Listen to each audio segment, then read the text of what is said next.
This is Matt Prater. He's the place kicker for the Detroit Lions. He holds the NFL record for the longest field goal ever, which means he's really good at kicking footballs. And this is a robot I made, which, not to brag, is also really good at kicking footballs. So to settle who's better between the two of us, we're going straight to Detroit. Mano a mano, man versus machine. But to do that, I'm gonna need an 8-second travel montage.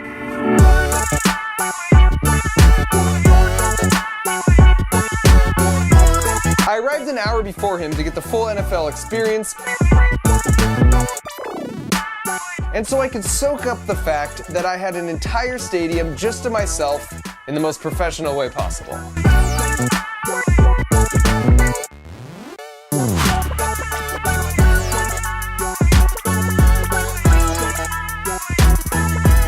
We just got word Matt is about 10 minutes out. He thinks he's coming here just to teach me all about like the kicking mechanics and the science behind kicking field goals, which is partially true. I am curious. But the real reason I'm here is I built a machine that can kick really far field goals. I think it can kick it farther than any human. But if I'm really gonna test that hypothesis, I need to be kicking against the one human that can kick field goals the farthest, and that happens to be Matt Prater. Originally, a guy named Tom Dempsey, who had a unique kicking foot, held the record with a 63-yard field goal, and no one could beat that for 43 years. But then Prater came along and beat his record by 1 yard with a 64-yard field goal in 2013. Good!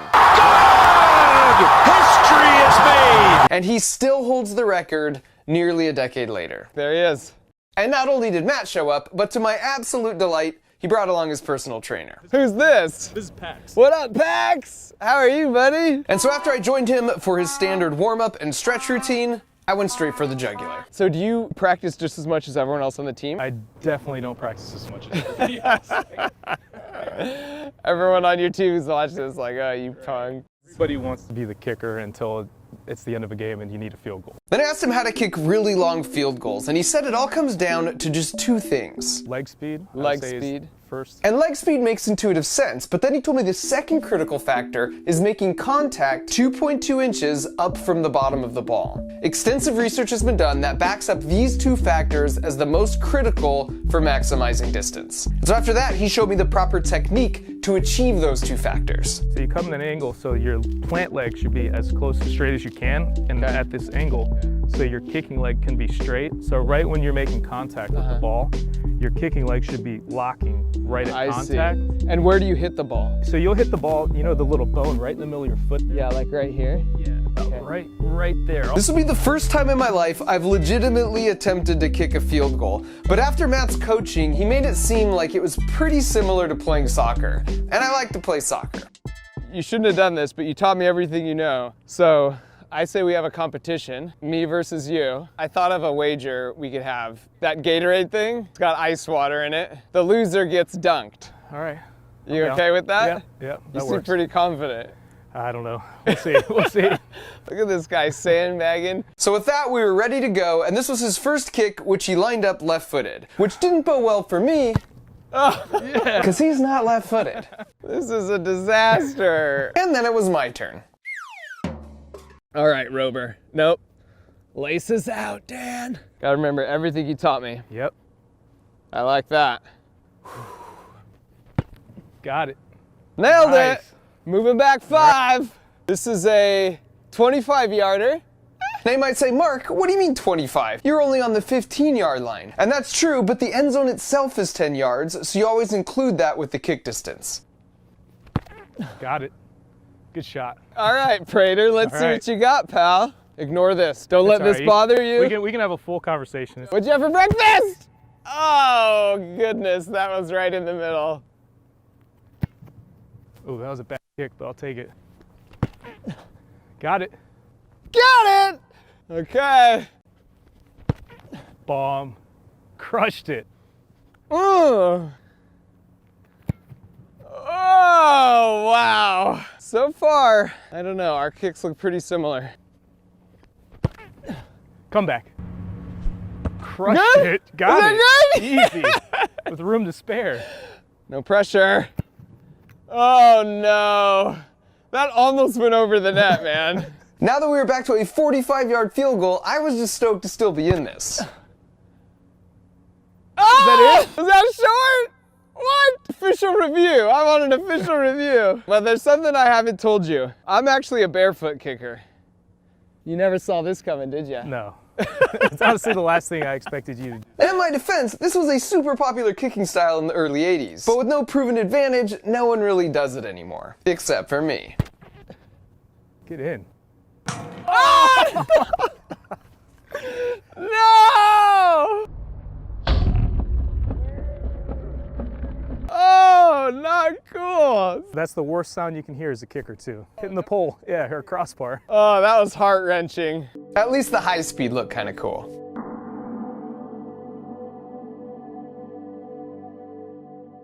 And so here's Prater for the win. And just the perfect form.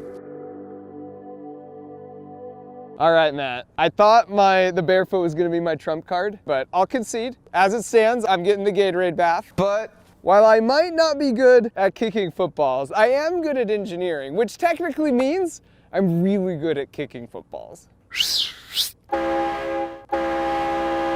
go, baby! What is this? Okay, and stop. This, now you come around back. Greatest kicker of our generation. Oh, no way. You're looking for Ray Finkel? Oh my gosh.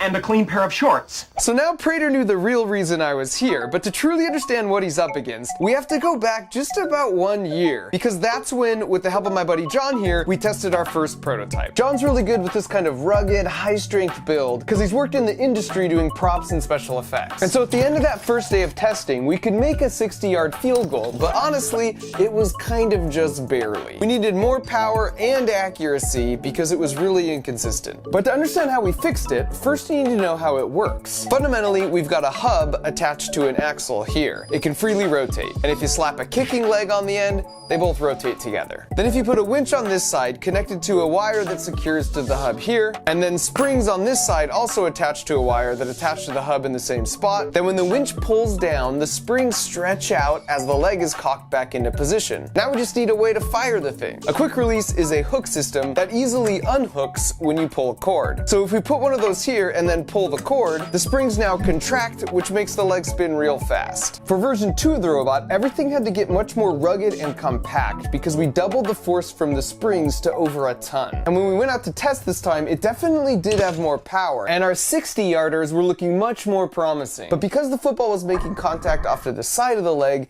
it still wasn't as accurate as we wanted. So for version 3, we changed how the foot attached, which allowed us to hit the ball straight on. We also tried to determine the best foot diameter, as well as the best spot to make contact with the ball. But I still wanted even more power, which was tricky because there was already so much force that we busted our industrial strength quick release, which is why there's a loose bolt in the frame here, which is just never something you want to see. And so for the 4th and final version, we upgraded to a much beefier quick release, and then increased our spring force to 2 tons. We also got clever with some mechanical advantage by making the diameter of the leg sprocket twice as small as the driving sprocket. So it rotated twice as far, but in the same amount of time, which means we doubled the speed. With a big build like this, you are only as strong as your weakest link. So this process of prototyping, failing, and fixing helps flush out all the weak links as quickly as possible until hopefully there's none left. And so a year after we first started, this 4th version finally had the kind of power and accuracy I was hoping for, even if we were definitely pushing the physical limits in a few critical spots. For now, though, it was time to give Mr. Prater a proper introduction. So Ray Finkel is my surrogate. This is what I couldn't do, even with my barefoot. We'll see if old Ray here can do better. Now, I'm not abandoning everything you taught me here. Okay, 2 steps over. Okay, here we go. You ready? 3, 2, 1. Get up! That's my boy! That's my boy!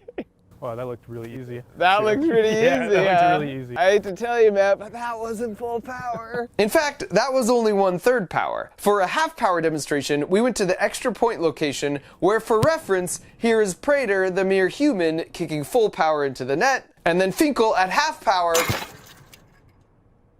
kicking it into the stands. And at this point, we'd poked the sleeping giant because, first of all, Matt suspiciously asked me to hold his next kick. Mommy,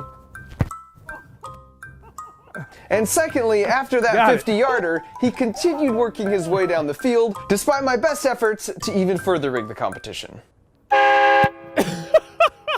Oh my gosh. And it's good! You have real bad golf etiquette. I had this great idea to arrange with my buddy Paul Nurkala to get some drone racing footage of a field goal because he's the drone racing world champion, and that would just be so dope. This footage here is from a test session we arranged to see how cool it would look, and it turns out the answer is really freaking cool. But after we got everything set up, a staff member requested we didn't fly a drone inside, so you're just gonna have to use your imagination as Prater bombs this 60-yarder. Which meant the next kick attempt would be farther than his NFL record. And one of the things Matt does so well is that technically you want to launch the ball at 45 degrees to maximize the distance on a kick. More than that and you waste your energy in height, lower than that and it hits the ground prematurely. In real life though, where the ball experiences drag from wind resistance, the ideal angle is closer to 40 degrees, which you can see Prater has down to a science. This is 1 yard past the NFL record, which this man holds. Oh, I hit off my toe. Get up. It's good! Is it in? I'll take it. We'll be able to go back a little further. You're crazy, dude. I'm putting on my rally cap for you, buddy. As much as I don't want to get doused with Gatorade. And while Matt's taking a few attempts at this 70-yard field goal, let me just say that it's really special being in the presence of an elite athlete such as himself. Don't rule out barefoot here. You know what I mean? Oh my goodness. That's way short. These were honestly the first shots he'd missed all day from anywhere on the field.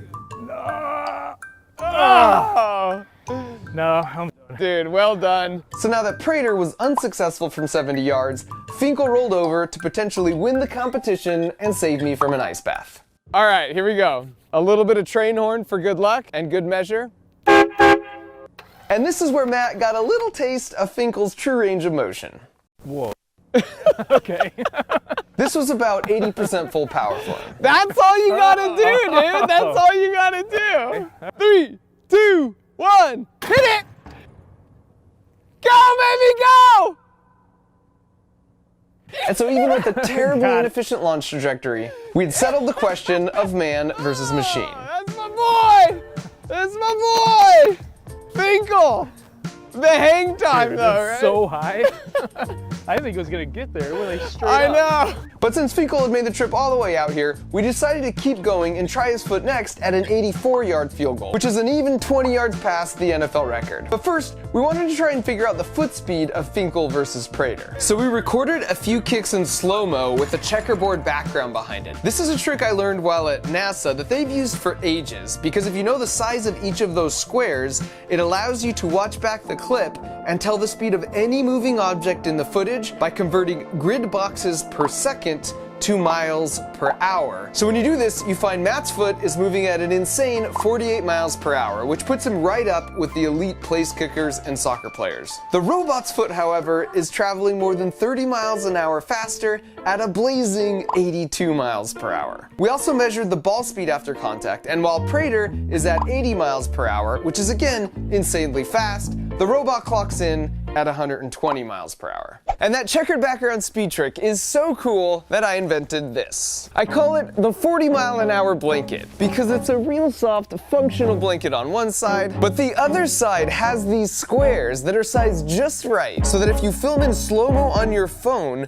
the math works out perfectly so that you just count how many squares it travels in exactly 1 slow-mo second, and that's how fast it's moving in miles per hour. So for example, if I film this Nerf dart in slow-mo, then I play it back and just count the squares it crosses in 1 second, in this case it's 28 squares, then we know it was traveling 28 miles per hour. And just to prove this approach works, we used a radar gun to check our answer and it came up with the exact same speed. And so it turns out I throw a Nerf football at 15 miles per hour and I can do a short sprint at 12 miles per hour. There are 40 total squares, which means you can measure anything up to 40 miles per hour with 1 blanket. But if you get 2 blankets, then you can unlock the achievement to measure things up to 80 miles per hour. And if you get 16.7 million of them, you can measure the speed of light. And it's not just a speedometer.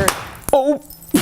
and a cozy blanket you could put on your bed, but the back is solid blue, which works great as a green screen for filming or for video call background replacement. And a very limited quantity are available on my relatively new website, markrober.com, where every single dollar of anything I sell goes right back into making builds and videos like this one. And even if you're like, I got plenty of blankets, Mark, I put all the critical square spacing info on the website so you can construct your own grid and still have fun with the science. And so now that we knew Finkel could blast these balls at 120 miles per hour, here was his first attempt from 83 yards, although still not quite at full power, and I'll explain why in a second. Okay, a little bit of horn. Now we're ready. 3, 2, 1. And when you see this, these balls were no Deflategate Brady specials. These were the most inflated footballs I'd ever handled. You could barely dent them in with your hand. It's just the pressure from the robot foot was that high. The first kick had the worst possible trajectory, and so the hang time was hilarious.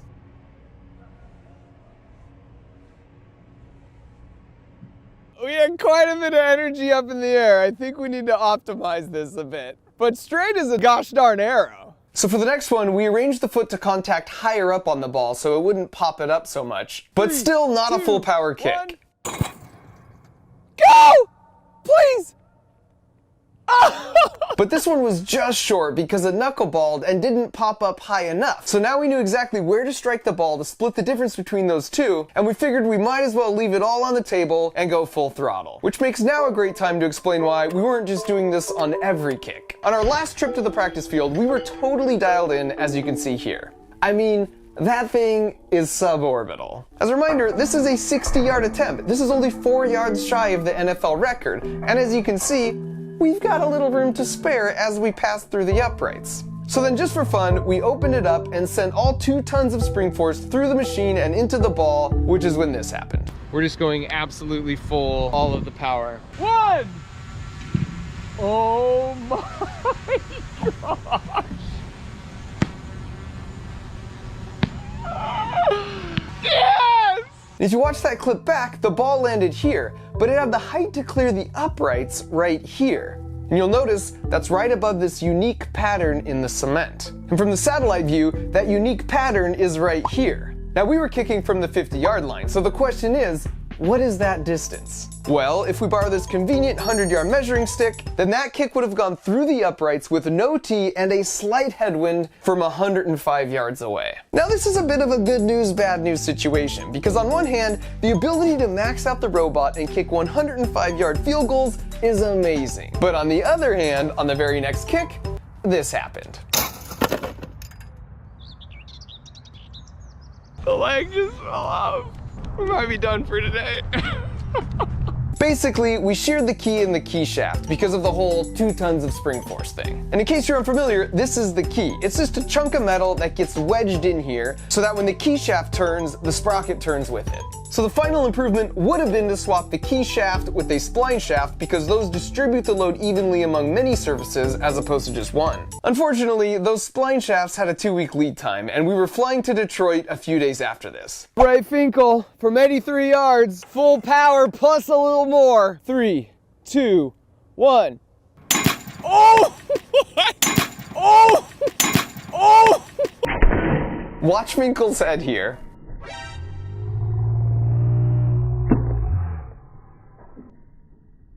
I'm sorry, buddy.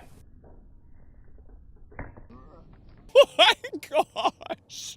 And sure enough, it was the key that was the culprit. Keys aren't supposed to do this. Like, that's bonkers. And so despite the explosive finale, I'm calling this a W. Not only did Robot Ray Finkel beat the NFL record with a 70-yard kick at sea level with no wind, but he did it at 80% power and a super inefficient kick trajectory. On top of that, even though he lost a couple freaking legs in the process, he showed he's capable of bombing a 105-yard field goal into a slight headwind right off the turf with no tee. And so with all that, honestly, I was willing to let Prater off the hook, because an argument could be made that I technically sort of cheated. But his son Pax was already way too excited about the prospect, which I thought was just fantastic. Until it turned out he got off easy by comparison.